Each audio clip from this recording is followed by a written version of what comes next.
Dans la région sud, depuis plusieurs années, de nombreuses actions en faveur de l'environnement sont menées sur le réseau autoroutier. On y croise de plus en plus d'autocars, des lignes express entre Aix-en-Provence et Marseille, qui permettent notamment de réduire le nombre d'autosolistes, ces conducteurs seuls dans leur voiture, qui font grimper les émissions de CO2.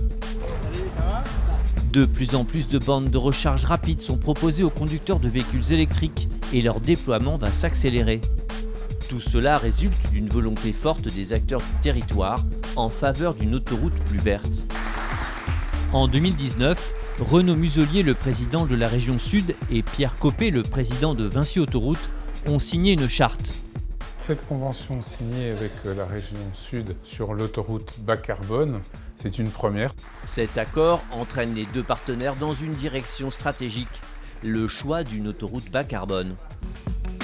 Les deux acteurs s'appuient entre autres sur des parcs de covoiturage situés à proximité du réseau autoroutier qui sont de plus en plus nombreux pour accompagner le développement des nouvelles mobilités.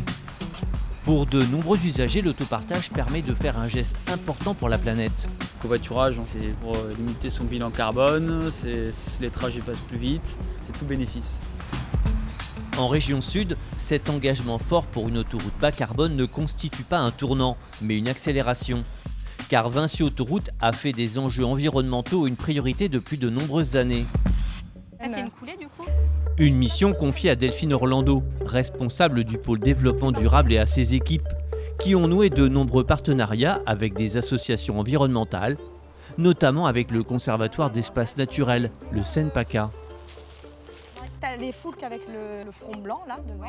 À l'étang des Jonquiers, en bordure de l'autoroute A51, les deux partenaires ont entrepris dès 2002 de mener une action en faveur de la biodiversité.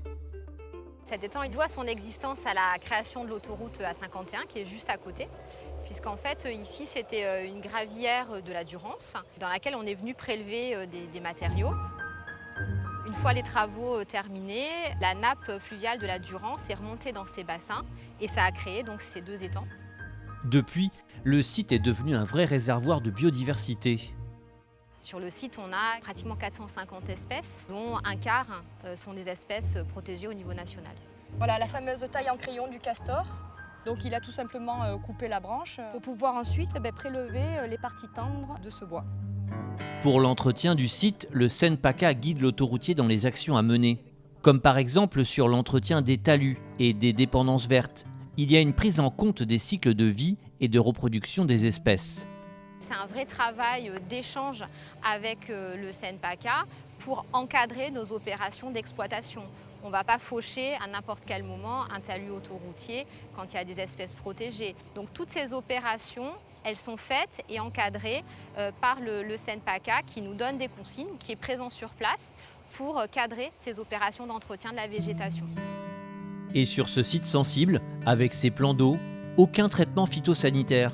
C'est devenu la règle sur les dépendances vertes qui jouxtent le réseau autoroutier. Protéger la biodiversité et construire une autoroute bas carbone, deux ambitions de Vinci Autoroute qui sont très complémentaires. Demain, si on développe des mobilités alternatives décarbonées, l'autoroute peut être une vraie solution pour avoir une mobilité propre et qui permettra de répondre aux objectifs que la France s'est fixés en matière de réduction des émissions de CO2. La réduction des émissions de CO2, c'est bien sûr un enjeu important pour Vinci Autoroute, mais au même titre que la préservation de la biodiversité et au même titre que l'économie circulaire et le recyclage des déchets qui sont générés par nos activités ou par nos travaux sur le réseau. Avec le Conservatoire naturel de PACA, Vinci Autoroute a aussi décidé de remettre à l'état de nature une ancienne zone de stockage à Piforan, en bordure de l'autoroute A8. J'avais eu un bébé lézard des murailles sous une plaque. Une action inédite en faveur de la biodiversité. Quand vous veniez ici, il y a 3 ans maintenant, ça ressemblait à un parking, c'est-à-dire c'était tout gris, il n'y avait pas de végétation, et il n'y avait rien. Suite aux travaux de renaturation qu'on a réalisés, on a un site qui est vert avec différents abris pour différents animaux. Ce site est en train d'être recolonisé par l'environnement. Des aménagements ont été construits avec des matériaux de récupération, comme par exemple cette grotte pour les chauves-souris. On avait prévu initialement une structure en béton préfabriqué et lors de la réalisation du site avec Vincent, on a constaté qu'il y avait des glissières béton qui n'étaient plus d'usage pour l'exploitation autoroutière mais qui étaient présentes et que en fait, tel un jeu de Lego, on pouvait les assembler afin de recréer une grotte qui soit suffisante pour les chauves-souris. Et il y a d'autres équipements pour les reptiles ou encore les oiseaux.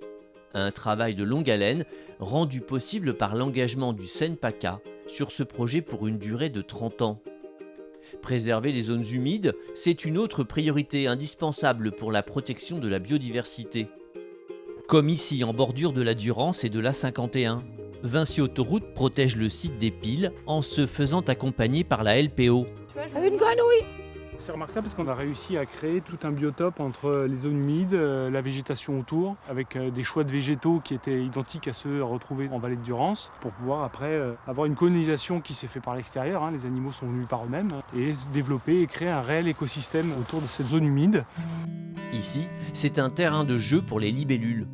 De nouvelles espèces y font même chaque année leur apparition. En 2010, au premier inventaire, il y avait 20 espèces de libellules. On a refait l'inventaire en 2015-2016, on est à 40 espèces de libellules. Sur ce site, l'autoroutier a aussi aménagé un passage sous les voies destiné à la grande faune, afin qu'elle ne se retrouve pas bloquée entre l'autoroute et la Durance. Là, c'est surtout du sanglier, du chevreuil, il y a du renard, du blaireau. Permettre aux animaux de pouvoir aller de part et d'autre du réseau autoroutier, c'est une des priorités de Vinci Autoroute. De nombreux écoponts ont également été construits en région sud, comme ici à Pourcieux. En phase de travaux, il y avait déjà des animaux qui passaient déjà sur les copeaux, donc c'est vraiment quelque chose de très bien pour la nature, quoi. Toute la grande faune, sanglier, chevreuil, le lièvre, le renard, le blaireau. Après, il y a tout ce qui est insectes, des chauves-souris. Il faut qu'on cohabite avec la faune, avec la flore. Dans les emprises autoroutières en région sud, on peut aussi découvrir des cultures, comme ces vergers en bordure de l'A51. Ils incarnent une autre dimension de l'action éco-responsable de Vinci Autoroute.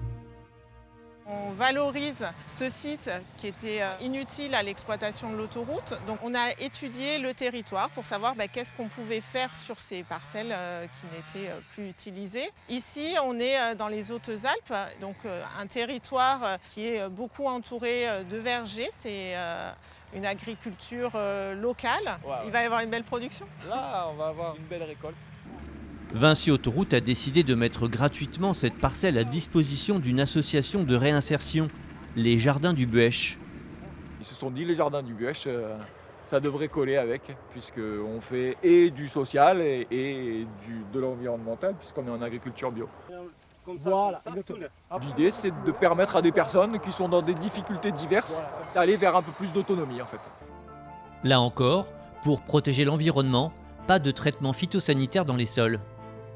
On est fiers de pouvoir contribuer à cet acte solidaire tout en étant dans une agriculture biologique. Et le zéro pesticide, c'est aussi une ambition qu'on porte, nous, chez Vinci Autoroute. Et c'est important pour nous de pouvoir le concrétiser sur des terrains, donc en valorisant cette parcelle de verger.